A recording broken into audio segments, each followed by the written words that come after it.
ये कहानी इतना मतलब बढ़िया है कि इस कहानी को भारत के प्रधानमंत्री को भी सुनना चाहिए। भारत के अंगद मतलब हनुमान के जितने भी बराबर नेता है, शक्तिशाली हैं। राष्ट्रनेता है, देश के नेता हैं, उनको अंगद ये कहे वीडियो जरूर जाऊं मैं देखना चाहिए। पारा जिए संशय कुछ फिरती बारा।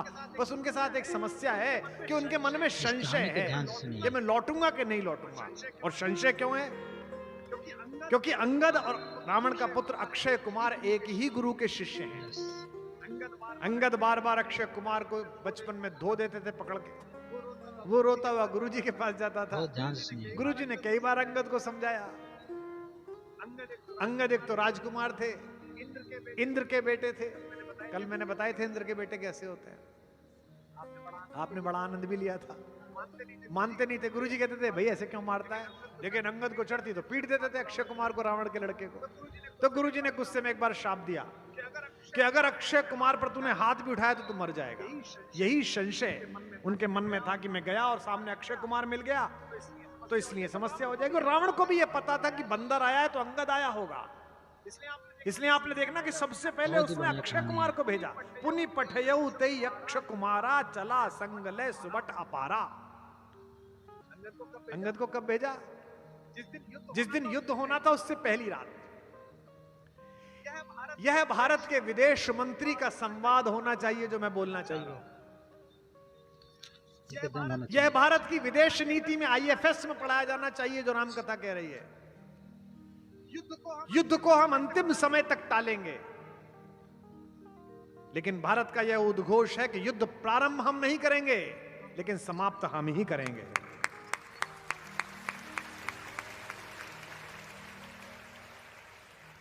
युद्ध जिस दिन होना है उससे पहली रात्रि में भगवान ने कहा युद्ध परिषद में बैठकर, विभीषण एक बार फिर आपके भाई से बात की जाए क्या? मैं नहीं चाहता कल निरपराध लोग मारे जाएं।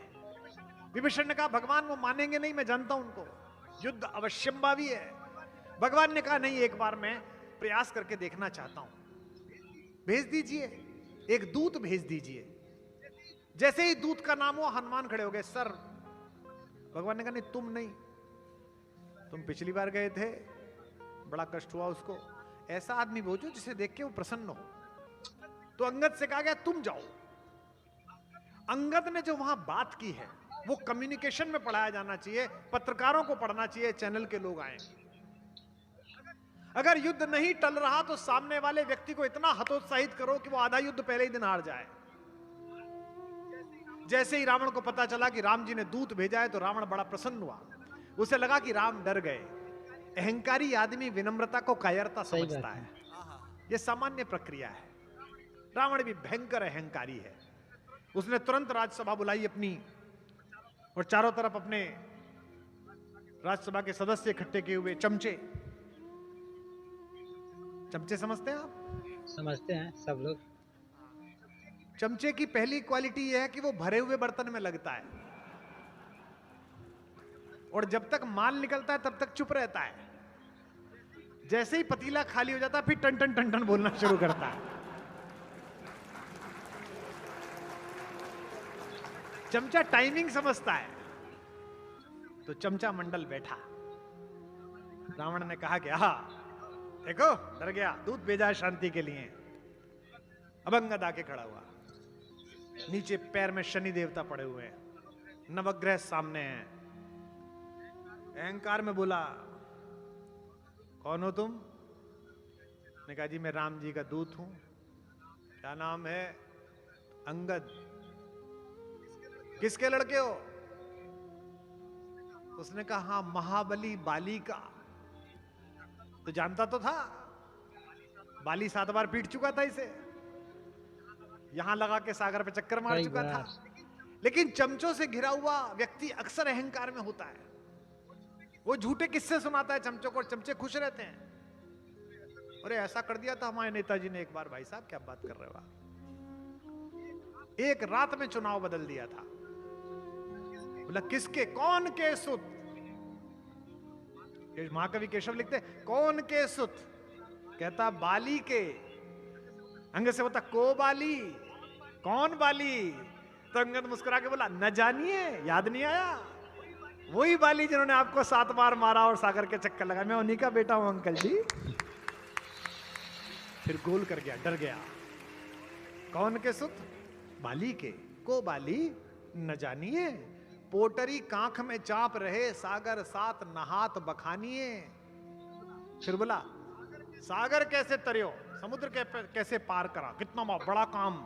अंगद बोला इसमें क्या है, जैसे गोपद, जैसे गाय कीचड़ में पैर रखती थी बच्चा पार कर देता, ऐसे पार कर लिया। फिर अहंकार आहत हुआ। आखिरी बात पे तो आप बहुत देर तक हंसेंगे, प्रसन्न हो जाएंगे। सागर कैसे तरियो जैसे गोपद। फिर बोला अच्छा अच्छा बकवास बंद करो, किस काम से आए हो? तो अंगद हाथ जोड़ के बोला अंकल जी हम किष्किंधा में रहते थे, हमने सोने का चोर देखा, हमने चांदी का चोर देखा, दूसरे की पत्नी का चोर नहीं देखा था, देखने के लिए आए थे कैसा लगता है। सागर कैसे तरियो जैसे गोपद, काज कहा सिय चोर ही देखो। सीता के चोर को देखने आया हूं। मनोबल कितना टूटा होगा उस पल रावण का। ऐसा चाहिए आपको राजदूत, जो कॉमनवेल्थ में खड़ा हो तो पड़ोसी देश के साथ ऐसी बहस करे कि युद्ध से पहले ही देश का मनोबल नीचे गिर जाए। ये राम की कहानी पढ़ाओ अपने आईएफएस में जाके। रावण ने अहंकार में कहा मूर्खता की बात मत करो, मुझे याद आ गया तुम मेरे दोस्त बाली के बेटे हो बेटा, तुमसे कह रहा हूं ये राम वाम सब ये वनवासी हार जाएगा, इसे मैं मार दूंगा, मेरी तरफ आ जाओ बच जाओगे। कहां बेटा तू लग गया, कहां वो और कहां मैं। जैसे ही उसने कहा, अंगद ने कहा बिल्कुल ठीक कह रहे हो आप, कहां वो कहां आप। तो तुरंत उसने चमचों की तरफ देखा कि देखो मेरी तरफ आया। बोला सभा को बताओ कि मुझ में और उसमें क्या अंतर है तपस्वी में। अब अंगद तपस्वी राम जी में और रावण में अंतर बता रहा है, और क्या सभा में आनंद आ रहा है। बोला अंकल कहां वो कहां आप। उनका एक बंदर पूरे समुद्र पार कर गया, कहां वो बनरा, उनका बनरा सिंधु पार कर गया, और आप पर उनके भाई की खींची हुई धनुष की रेखा पार ना हुई, कहां वो कहां आप। दोनों में बहुत। उसने कहा नहीं कुछ और बताओ कुछ और बताओ, ये बात समझ में नहीं आई। बोले कहां आप कहां वो। उन्होंने जो बंदर भेजा था आपके पूरे खानदान पे वो ना बंधा, और उन्होंने समुद्र को बांध के उस पे बाट बना दी, मार्ग बना दिया, कहां वो कहां आप। बोला आपको क्या बताऊं रघुनाथ जी के प्रताप की बात, कहां आप कहां वो। उनके बंदर की पूंछ पर पूरे खानदान का तेल डाला तब उसकी पूंछ न जली, और उस अधजली पूंछ ने आपकी लंका जला दी, कहां वो कहां आप। कि सिंधु तर्यो बोला बजरंग बली की। इस समय का सदुपयोग कैसे करना है, किधर जाकर करना है, यह राम की कथा सिखाती है। आप में से बहुत सारे लोग पूछ सकते हैं कि जी मुझे क्या फायदा होगा। मैं हरिद्वार में गंगा जी के तट पर अपने अपने राम करने गया। महामना मदन मोहन मालवीय जी जो भारत रत्न हैं, आज से 100 साल पहले